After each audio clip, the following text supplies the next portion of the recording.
वतन अजीज की हिफाजत के लिए अपनी जान कुर्बान करने वाले कौम के बहादुर सपूत मेजर सरमस रऊफ ने 13 सितंबर 2007 को बाजोड़ एजेंसी में मुल्क दुश्मन अनासर की सरकोबी करते हुए जामे शहादत नोश किया था। बाज दी अख वाला ते तलवार दी तेज तरीन धार वाला अफसर घाटी मावा जमन गई। हमारे भाई ने शहादत पाई और शेरों की तरह पाई है। उर्दू पॉइंट की वीडियोस देखने के लिए हमारा चैनल सब्सक्राइब कीजिए और बेल के आइकन पर क्लिक कीजिए ताकि आप हमारी तमाम आने वाली वीडियो से बाखबर रह सकें। अस्सलाम वालेकुम नाजरीन, उर्दू पॉइंट के साथ मैं हूं आपका मेज़बान तजम्मुल बुखारी। नाजरीन, क़याम पाकिस्तान से लेके अब तक पाकिस्तान की जो तारीख़ है वो लाजवाल कुर्बानियों की दास्तानों से भरी पड़ी है। बेशुमार नौजवान ऐसे हैं जिन्होंने वतन अजीज़ के दिफा को नाकाबिल तस्खीर बनाते हुए अपनी जानों का नजराना इस मादर वतन के ऊपर जो है वो निछावर कर दिया। आज का दिन भी एक ऐसे शहीद की शहादत से मंसूब है जिन्होंने 13 सितंबर 2007 को बाजोड़ में दुश्मनों के साथ जंग लड़ते हुए अपनी जान जो है वो वतन अजीज़ के ऊपर कुर्बान कर दी, जिनका नाम मेजर सरमस रऊफ शहीद है।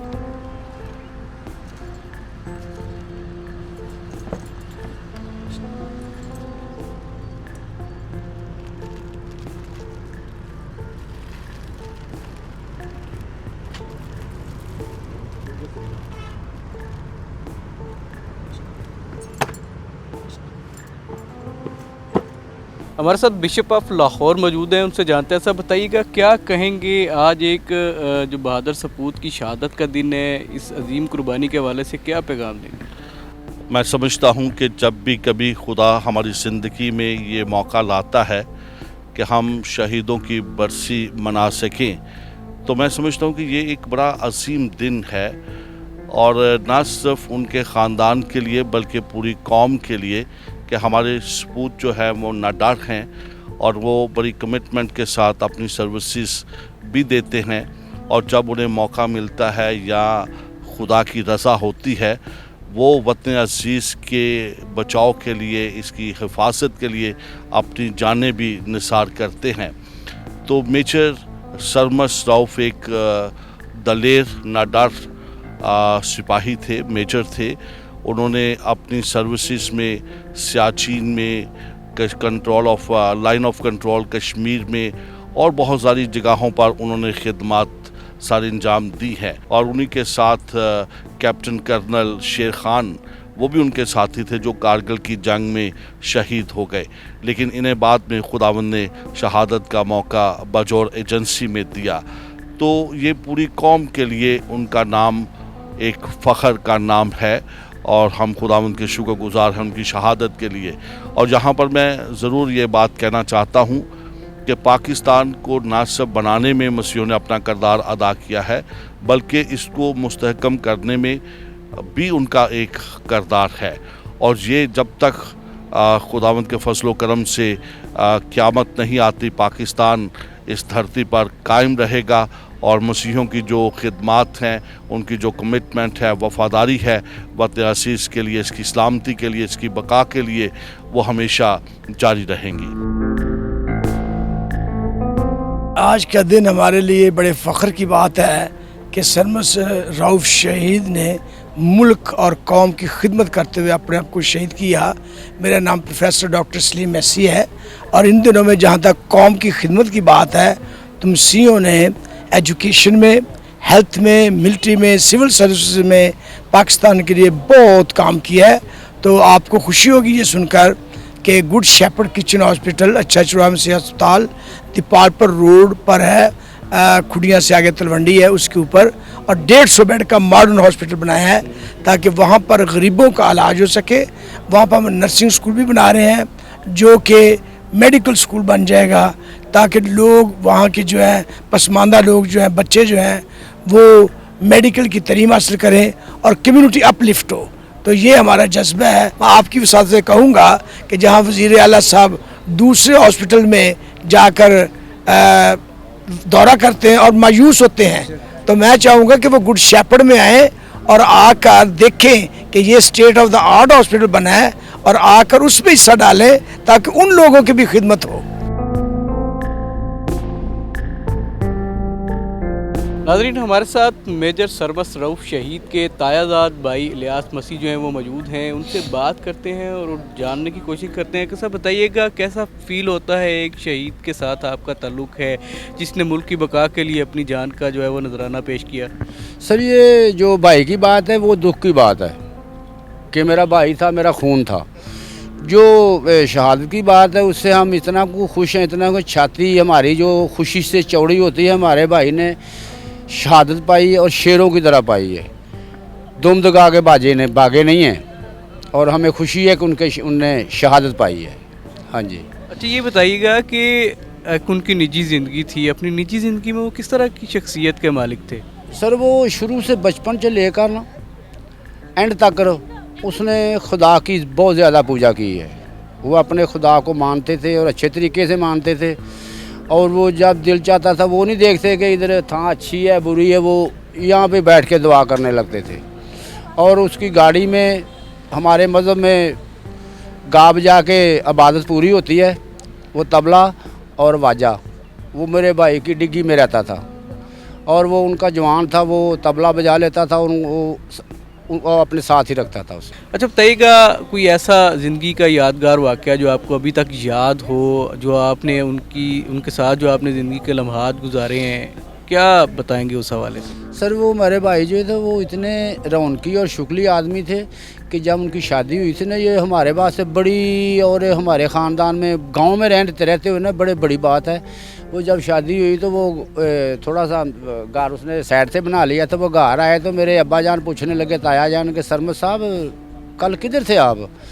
तो उसने बोला कि ताया जी मैं गाना पाने के तुहाड़ी नून मिलन गया था ਤੇ मैं ਕੋਲ ਬਹਿ ਕੇ बहुत शर्मसार होया कि सरमद साहब मैं सरमद साहब ਤੁਸੀਂ ਕੀ ਕਹਿ ਰਹੇ ਜੇ?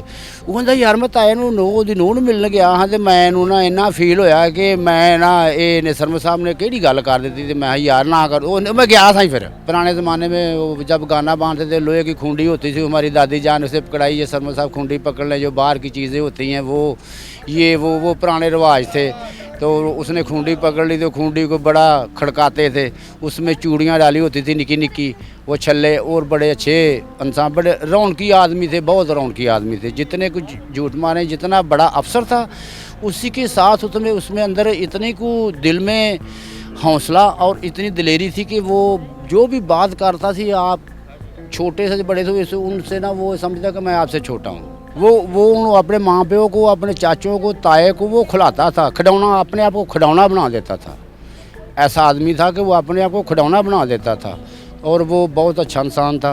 जितनी हम काम करें बातें का जितनी करें तो वो बातें तो नहीं ख़त्म नहीं हो सकती। मेरे भाई की इतनी यादें हैं।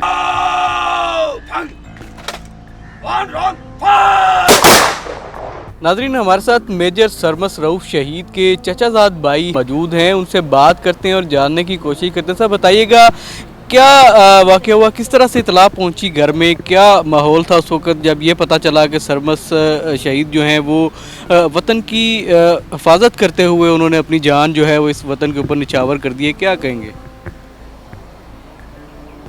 मेजर सरमस रऊफ़ साहब उन्होंने भी जान निछावर की है, लेकिन बहुत सारी माओं के बेटों ने जान निछावर की है। मैं उनकी खराज अक़ीदत को सलूट करता हूँ। घर में ऐसा हुआ कि उन्होंने रात को ना मुझे पता चला थोड़ा सा कि मेजर साहब ज़रा मुश्किल में है। सारी रात हम के उनके भी वालिद साहब और वालदा बहन भाई और इधर हमारे घर में भी सब दुआ गो है कि खुदावंद उन सब अफसरान पे अपनी करम निगाह कर जो कि इस वक्त मुश्किल में है। लेकिन क्या हुआ, कुछ ऐसा ही होना था कि मेजर साहब सुबह 9 बजे अपने खालक की किसी जा मिले। ये कारगिल के महाज पे ना एक लेफ्टिनेंट उनका शहीद हो गए थे। तो शहीद हो गए तो उन्होंने कहा ये जो लेफ्टिनेंट होता है ना, कैडेट लेफ्टिनेंट, ये मेजर का ऐसे होता है कि जैसे कि वो पंजाबी में कही था ना, एक छिड़े का बच्चा होता है माँ वास्ते, ऐसे होता है। तो उसको जब ऐसे गोली लगी है तो उसने कहा सर उसने मुझे मार दिया है। मेजर साहब उनके ये मुंह के अल्फाज हैं जो हम लोगों ने सुने हैं। तो वो कहने लगे कि मुझे ऐसे लगा कि जैसे मेरे बेटे को किसी ने मार दिया है। मेजर साहब ने उनको उठा के के अपने वो जैसा कि वहाँ पर माहौल था उन्होंने रखा है। उसके बाद उनको पता नहीं है कि वो मशीन गन कैसे चली है और कैसे उन्होंने चलाई है, और उन्होंने भी उसके वैसे ही यहीं पर मार दिया। उसने भी कहा कि उसने मुझे मार दिया। वो वहाँ से इधर आवाज़ ऐसे ट्रांसफ़र हुई कि उसने मुझे मार दिया। तो जब वो कारगिल के महाज से ऐसे जीत के वापस आए हैं तो उनको एक बड़ा एजाज़ ये मिला था कि बाज़ दी अख वाला ते तलवार दी तेज़ तरीन धार वाला अफसर घाटी मावा जमन गई। जब वो सिलेक्ट हुए हैं तो वो ये बड़ा पुराना वाक़या है कि जब वो कैडेट थे और उनकी यूनिट में एक फंक्शन हुआ, वहाँ पर जनरल ज़ियाउल हक भी आए थे और वहाँ पर उन्होंने एक वो मेहदी हसन की शायद गज़ल है या गाना वो सुनाया था, ज़िंदगी में तो सभी प्यार किया करते हैं, मैं तो मर कर भी मेरी जान तुझे चाहूँगा। और जनरल ज़ियाउल हक ने उस वक़्त उनको एक वो इनाम में दिया था, वो छोटा सा उसको बाजा था और एक जो बच्चे नहीं वो खिलौने के साथ जैसे खेलते हैं वो था। क्योंकि ये जो उस वक्त ये कैडेट जो है ना, ये भी जनरल साहब के लिए ऐसे था कि जैसे पहले भी मैंने आपको बताया कि जैसे वो पंजाबी में कहते हैं छिले दा बाल है पे, ये सिस्टम होता है इनका। तो उन्होंने अपनी वो खुशी का इजहार करते हुए और अफसर मेजर साहब को के हौसला बुलंद करते हुए ये इनाम दिया था।